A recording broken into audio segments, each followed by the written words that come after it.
कल की कथा में हम लोग सिंहासन बतीसी का पहली पुतली का कहानी सुने थे। आज हम लोग सिंहासन बतीसी का दूसरी पुतली चित्रलेखा की कहानी सुनेंगे। अगले दिन जैसे ही राजा भोज ने सिंहासन पर बैठना चाहा तो दूसरी पुतली बोली, जो राजा विक्रमादित्य जैसे गुणी हो, पराक्रमी हो, यशस्वी हो, वही बैठ सकता है इस सिंहासन पर। राजा ने पूछा, विक्रमादित्य में क्या गुण थे? पुतली चित्रलेखा ने कहा, सुनो।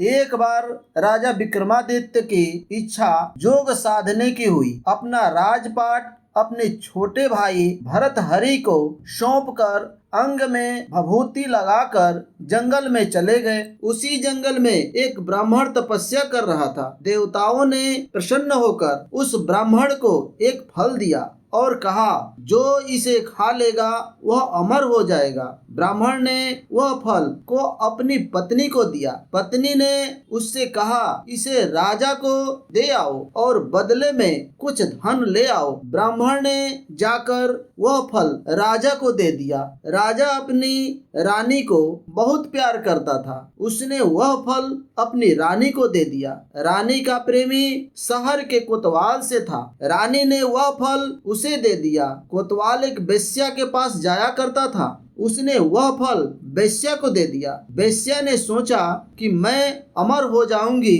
तो भी पाप कर्म करती रहूंगी।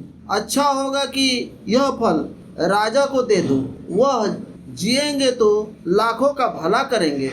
यह सोचकर उसने दरबार में जाकर वह फल राजा को दे दिया। राजा को देखकर राजा चकित रह गए।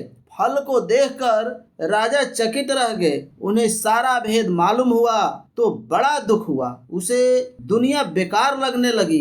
एक दिन वह बिना किसी से कहे सुने राजपाट छोड़कर घर से निकल गए। राजा इंद्र को यह मालूम हुआ तो उन्होंने राज्य की रखवाली के लिए एक दूत भेज दिया। इधर जब राजा विक्रमादित्य की योग साधना पूरी हुई तो वह लौटे। दूत ने उन्हें रोका। राजा विक्रमादित्य ने उससे पूछा तो उसने सब हाल बता दिया। राजा विक्रमादित्य ने अपना नाम बताया, फिर भी दूत ने उन्हें न जाने दिया। बोला, तुम विक्रमादित्य हो तो पहले मुझसे लड़ो। दोनों में लड़ाई हुई। राजा विक्रमादित्य ने उसे पछाड़ दिया। दूत बोला, मुझे छोड़ दो, मैं किसी दिन आपके काम आऊंगा। इतना कहकर पुतली बोली, राजन, क्या आप में इतना पराक्रम है कि इंद्र के दूत को हराकर अपना गुलाम बना सको?